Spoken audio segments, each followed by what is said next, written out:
exciting time. Hopefully everybody had a good Thanksgiving. Had a chance to enjoy a little downtime yesterday, myself and other coaches, so it was good to spend some time around family and just celebrate a belated Thanksgiving. So hopefully everyone in here had a good Thanksgiving. We're looking forward to our game Sunday against a very good football team, arguably the best team in the league right now. They are playing extremely well and do a great job of running the football with a terrific young quarterback. So we'll have our hands full for sure. Leslie, what makes Lamar Jackson so challenging and unique compared to anyone else you've ever faced? Man, John, he does so many things so well. He seems to be a really bright young quarterback who understands obviously the run game, but has a good feel for the pass game as well. You really don't want to sleep on what he does in the passing game.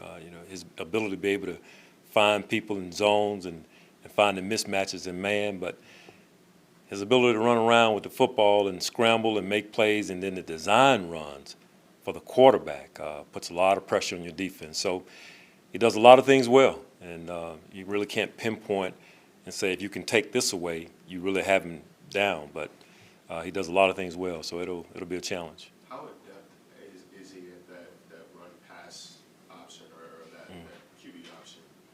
Zone read, I couldn't think of the name, but watching him yesterday, it almost seems like it's impossible to tell who's got the ball until he's running past the line of scrimmage. Yeah, I mean, I think it was one of the Chargers players who commented after the game. It was hard for them to tell, when he had the ball and when he didn't have the ball. He's a little bit of a Houdini back there with the football, and really, so deceptive with whether or not he's handing it off or he's keeping it or potentially passing it.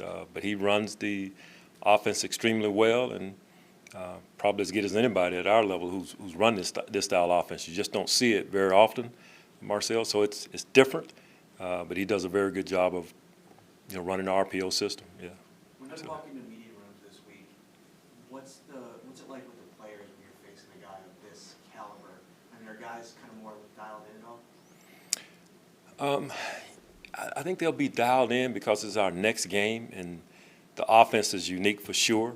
You don't see this every week, but just the fact that it's our next game and it's at home, that makes guys be more dialed in. The opponent is the opponent, but the fact that we're about to play a home game, that gets guys excited and where we are in the season as well. I know you went against Michael Vick, and a lot of people are comparing Lamar to Michael, not to compare the players, but does it remind you, Leslie, of back then how Mike was kind of changing the game and how Lamar has kind of changed the game here? There are a lot of similarities. Michael Vick really was so special at what he did with the football, and once he got out in the open field, there was really no catching Michael. And it's similar when you're watching Lamar. Some of the things he does, there are a lot of similarities, and he's a hard guy to tackle, a hard guy to pin down, his ability to be able to make people miss, but run away from you as well. And then he has a good enough arm. He can make some plays with his arms also. So, yeah, there are a lot of similarities to what Michael did during his time as well. What do you make of their approach, though? I remember the game against New England. They just seemed to steamroll just from that first series. They just seemed to just the running attack. It's just so relentless, it seems. What do you make of just how their mentality is in that sense, and how you weather that? Yeah. Well, John, it seems like they have a ton of confidence, obviously, in their ability to be able to run the ball on anybody, any defense, and they don't back away from that. I mean, when you're averaging over 200 yards rushing, it's pretty impressive at any level. And so they play that way. They play with a bravado about them. And I'm sure that has a lot to do with their head coach, Coach Harbaugh, as well. But we got to find a way to slow them down. They are very, very good at what they do, but we're looking forward to the challenge. Guys in the locker room talk about eye discipline when you're defending the run. Yeah. Is there any way to train or practice eye discipline for an offense like this where it's almost at a different, you probably don't see or train your eyes to do that very often because not many offenses are running. That's one of the things about this offense, Matt, is the fact that if you're not disciplined as far as being in your gaps and really disciplining your eyes as well, what should be a 3 or 4 yard gain can be a touchdown, a home run play. So you really have to be disciplined on defense and really be assignment sound as well.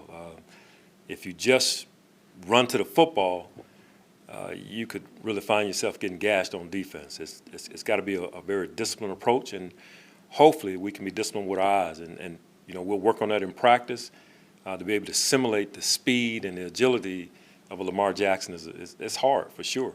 And the fact that we're not going to be able to tackle in practice. But there are certain things you have to be able to try to go through when you're practicing, and part of it is being assignment sound and really fixating your eyes on where they need to be, not necessarily just following the football all the time. Just do your assignment. Leslie, what's been the biggest difference with Ed Oliver the past 3 games? We've seen the Ed Oliver I think most people thought they'd see this entire season. It's really exciting, John, to see his maturation over the course of the season and just the way he handled the lineup change a few weeks ago, not pouting or sulking, but just looking internally at what can I do to get better. And he's taken a great approach, and we've seen the growth in that. And to see the way he played Thursday down in his home state as well, really exciting to see. And there's more to come, as we all know. He's a young guy that's developing, and he's really coming along. But just his approach and his attitude is what's been so impressive about Ed throughout this rookie season. One of those guys who, unlike a lot of players who are in their rookie or even first-round picks, right about this time of the year, they're about to hit the wall because the college season is coming to a close. And he's actually getting stronger, getting better.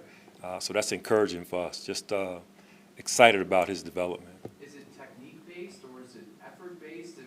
What is the difference? Because he said he was getting there, he just wasn't getting the quarterback down. Yeah, I think it's a combination of things. He has a better feel for when he's studying tape, what he needs to study, how he needs to study, and then when he practices, some of the information that his coaches, Bill Tierlink and Aaron Whitecotton, are giving him, how to assimilate some of that information to the practice field and into the game field. So it's a process for him and just a matter of his growth. So the techniques that he worked on all through training camp early in the season, he has a better feel for how to incorporate those in the course of a game, and that sometimes takes a little time.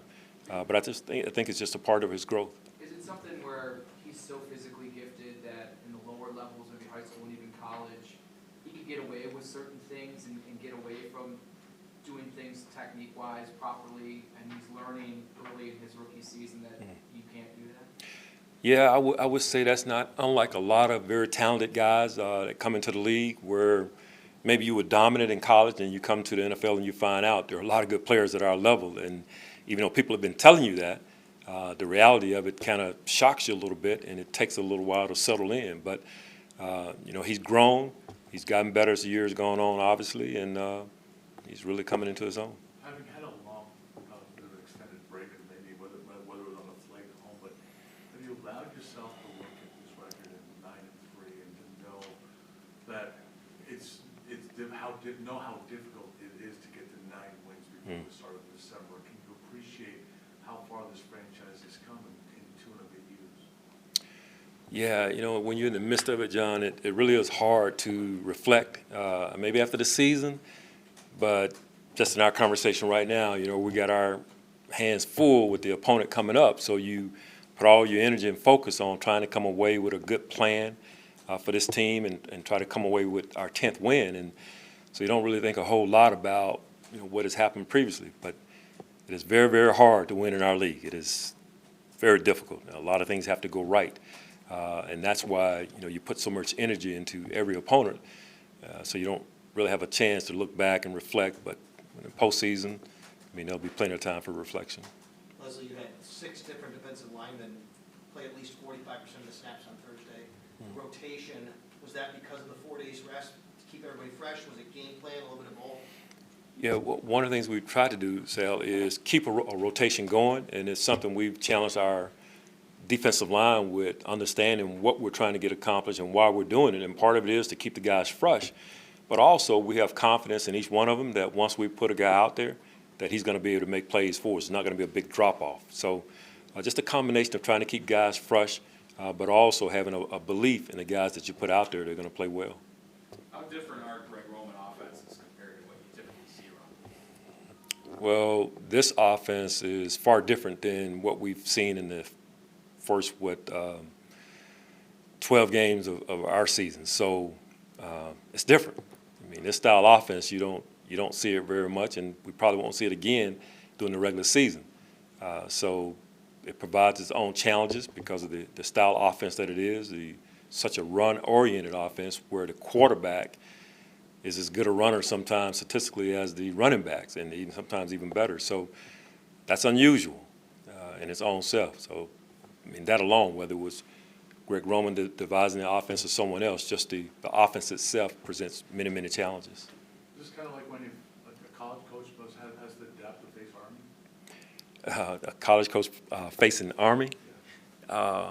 Yeah, I guess Army and Navy, they kind of run this style offense. So, it probably would be similar to some of those schools that are getting ready for those two type offenses. Triple option, speed option. I mean, yeah, we're going to see some of that on Sunday. Is there any danger in like overthinking or over-scheming, and you want your guys to still play fast, because like you said, if you're slow for half a second, it could mean a touchdown. Yeah, that's a great point, and it's something that we were discussing early on. We were just talking about as a staff, what's the best thing to do. I mean, you can come up with 1,000 different ideas, and you can bog the guys down, and you really want them to be able to go out and play fast, but you want to have enough where you can answer the bell to some of the things that they do. So it's a fine line, just because it's such a unique offense. It's hard to just pull from what you've done previously. You're going to have a wrinkle here or there for what they do, and without making it difficult for the players to execute. So that's part of what we have to get done as coaches, put together a good plan that allows our guys to play fast and yet execute at the same time to slow this offense down. Is that fun for you guys? I mean, kind of why you get into coaching these games like this, right? It is. There is some fun in this. It's a little bit of a chess match. It's so different than what we ordinarily see and what we prepare for. So it challenges you in a lot of ways, and it'll challenge our players as well. It challenges every opponent that the Ravens play. I mean, you see what some of their scores have been like. So it'll be a good challenge for us.